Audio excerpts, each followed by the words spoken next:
Namfumo. This is a classic music. Story of a woman left by the husband a long, long time ago. She still looks young and beautiful, but she vowed not to love any other man. Even though the husband died and left her all alone. Namanziva namuvalila, cause the water bills kept on piling up. Koma chuda bwisa, sunga muvele adanda ula kubantu.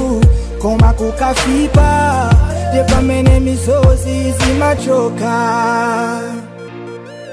Days of a widow, tears of a widow, misozi zamu kamfilwa. Tears of a widow, you never see them drop in a daytime. Cause I only come out in the middle of the night when she all alone. Misozi zamu kamfilwa, sungazi ono choka musuba.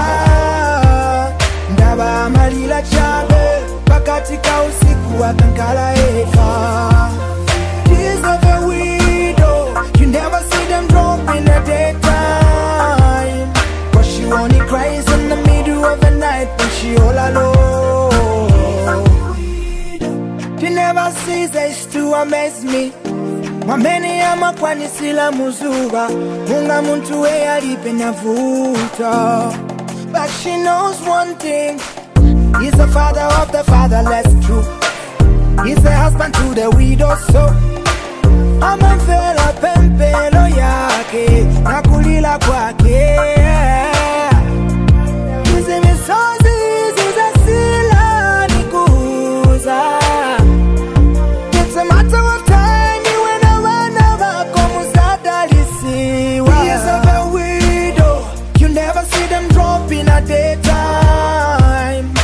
I only come out in the middle of the night when she all alone. Misozi zamu kamfilwa, sungazi ono choka musuba.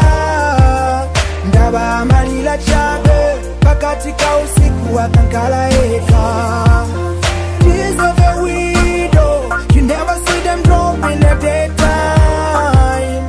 But she only cries in the middle of the night when she all alone. Kati ndiwe widozi waunga kwani sese amen. Kati ndiwe widozi wa Mungu wa kukonda se amen. If you are a widow and you know Jesus loves you, say amen. Kati ndiwe widozi waunga kwani sese amen. Tears of a widow, you never see them drop in a daytime. Cause I only come out in the middle of the night when she all alone. Misozi zamu kamfilwa, sungazi ono choka musuba.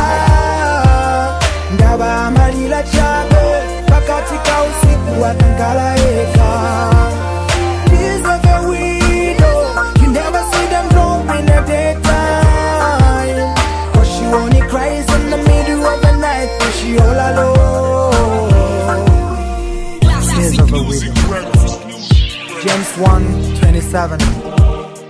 Religion that God our Father accepts is as pure and faultless as this: to look after the orphans and widows in their distress, and to keep oneself from being polluted by the world.